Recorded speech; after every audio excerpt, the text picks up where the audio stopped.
Still on top stories, taking a look at the health sector. The Nigerian government has indeed received something that's getting everyone excited. Most importantly, we do have our man who's on ground. His name is Michael. And again, Jones is here for COVID updates. Good morning to you, Michael. Hey, what's the latest? What's getting Nigerians excited that at least it will curb or reduce the spread?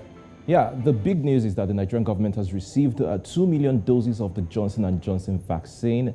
And it was actually donated by the team in Europe through the COVAX facility. Recall that the COVAX facility has been that body that's been helping some developing African countries to get this vaccine. Now, this one comes as the European Union expressed their readiness to help countries speed up vaccinations and develop capacity to manufacture vaccines locally. Recall that sometime this week, that was on Monday, I told you about the first Moderna, fully African-made Moderna that was actually made in South Africa. Now, the executive director of the National Primary Health Development Agency, that's Dr. Faisal Shuaib, while receiving the consignment, said the federal government had earlier in 2021 procured over 39.8 million doses of the J&J vaccine from African Export-Import Bank. Now, he explained that with the donation by the EU, the total dose of the J&J vaccine available to Nigeria now is about 51 million.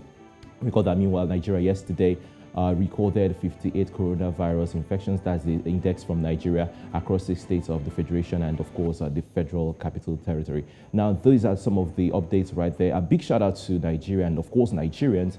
You know, receiving more vaccines is actually good news, and we're hoping that Nigerians will actually go ahead and take these vaccines. Now, let me take you to Ghana real quick. The Ghanaian health authorities have set up at least 6,000 vaccination centers nationwide in what they say will accelerate COVID-19 immunization. Health Minister Kweku Ajiamenu said the country has a stock of over 10 million COVID-19 vaccines available for the current vaccination drive, in addition to the 16 million already administered doses in Ghana. He added that this round of vaccinations was to last for 5 days, but it had been extended.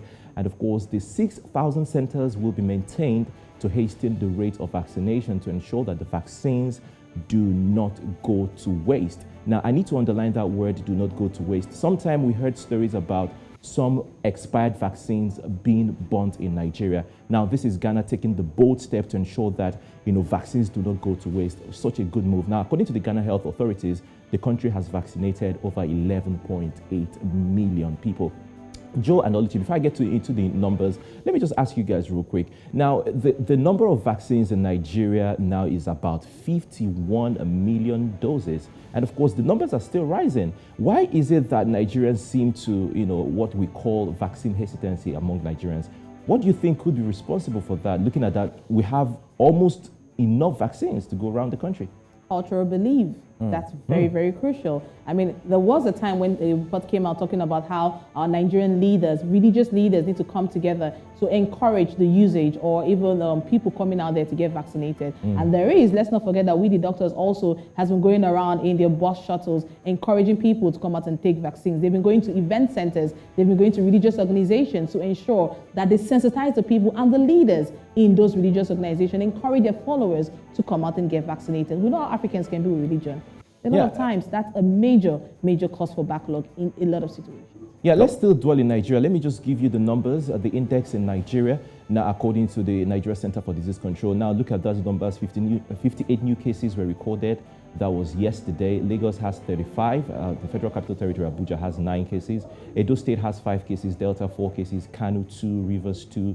Kaduna, 1. Now, the number of confirmed cases in Nigeria, total of them, stands at 253,838, while 230,211 have been discharged, with just 3,139 deaths. Now, let's take it to the African continent and let you know what the numbers are saying. According to the Africa CDC, the continent has recorded over 11.2 million cases, with over 242,000 deaths reported, while the number of recoveries stand at 10.1 million. A lot has to be done to, eradicate the virus from Africa, and we all need to play our part to ensure that we achieve this big goal. No doubt, we agree that we all have a part to play, and that's exactly what we're looking forward to do. Most importantly, I also like the story that the AFDB, that's the African Development Bank, its president, Akinwumi Adesina, has come out to say that they're looking to invest $3 billion in ensuring that there's a lot of vaccine that goes across Africa. So it's one thing to secure the continent. It's another thing to also ensure that citizens are indeed responding to stimulus, if you put it that way, responding to taking that vaccine. And that's exactly what we're looking forward to have. Yeah, good just stories coming from Ghana as well. Yeah, just before I go, still talking about Ghana, US actually sent them about 560,000 doses just 2 days ago. So loads of vaccine in Africa. I think the numbers should actually be coming down, looking at the fact that we have a huge number of doses here, but we just keep waiting and hoping that Africans will go ahead and embrace the vaccine and stop pulling back, sort of, if I'm to use that word. That's right, procrastinating all the while. Yeah. Thank you so much for not procrastinating and telling us a story, Michael. Thank you so much. We truly appreciate it. Thanks for being here. My pleasure. All right, so it's one thing to actually have the vaccines, another thing for you to take it. Oluchi has talked about the cultural heritage or background that's affecting persons and people taking the vaccine. There's also another case of religion, which seems to be another major source where people who are highly religious are saying that they will not take these vaccines. If you take it, you will change to some sort of creature, which isn't true. You're more like, that you're spiritually filled enough, and that spiritual immunity would cater to any form of illness that might want to befall on them. None of them will be quoting the scriptures, telling you how the scripture can be a shield and a sword to help them fight any and all ailments. Well, we've heard of pastors and religious men who actually denied taking this particular vaccine, and we know what happened to them. Sadly, they lost their lives, and we do not want to do that. So please, if you haven't taken that vaccine, please go ahead and make sure that you are protected. If you're outside, do all you need to do to ensure that you are equally safe.